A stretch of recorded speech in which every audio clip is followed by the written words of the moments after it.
I'm Dave Dinkle. 2-minute tip to tell you how to not lose deals or make more money on the deals you're already doing. I follow up on my transactional fundings to find out what's happening. Are they going to close? Are they not going to close? Frankly, too large number of them don't close. And that's why I'm doing this 2-minute tip series. Try and help you make sure you get it closed and you make more money on it. So one of the ones that I called the other day, and this isn't the first time it's happened, I said, what's happening? And they said to me very simply, well, I lost the deal. I said, well, how did you lose the deal? Because typically it's your end buyer as an investor who goes around you to your seller and makes them a better offer. But in this case, the investor said to me, it went to the tax deed sale. Now look, let's be frank about what's going on with a tax deed sale. You got a homeowner that's going to lose his property. There's only two ways to stop a tax deed sale. One is a bankruptcy filing. And it's not a legal thing that I'm telling you. That's not the way to stop the sale. Same thing with a pre-foreclosure sale. It's not by filing a bankruptcy. All you have to do is file a notice of intent to file bankruptcy.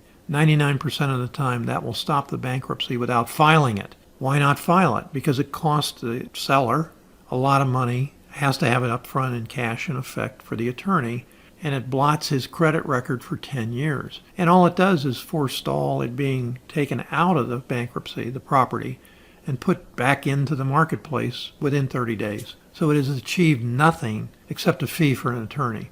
Now, there may be other reasons for the bankruptcy, like credit cards and stuff like that. But from an investor's point of view, it's kind of a waste of money and time, and it hurts the poor seller for a long time.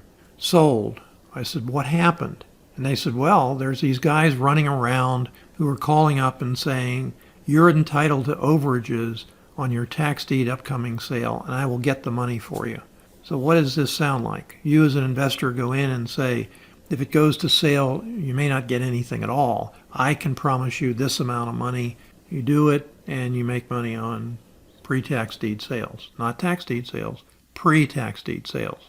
In this case, what happened is the guys who are out there looking for 10% of the overage is typically what they get. They let it go to sale. That's what had happened. And then there's an overage. Then they come in and presumably they'll get paid. And they sign documents with the seller and everything else. Because most sellers don't know about overages. They move on because they have to, and they lose the money. So here's my comment to you. If you're going to do pre-tax deed sales, get it under contract and close it, and actually go through the process of paying off the taxes and the additional amount of money that you promised the seller, you're on title. And then whatever you sell it for after the fact is all yours. Now, does this work if there's a Bank of America, Chase, or any other bank has a large mortgage on the property?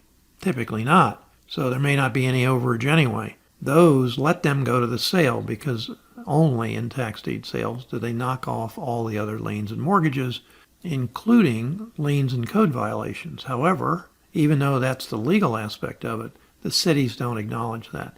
They just go back and refile the liens and everything else. Not get into the technicalities. I don't want to be promising you things that I don't know what's going to happen in your state, in your county, or anyplace else. If you get into a pre-tax deed sale situation, close the sucker, because that's where the money is. So I'm Dave Dinkle. As always, I wish you limitless success in all that you do.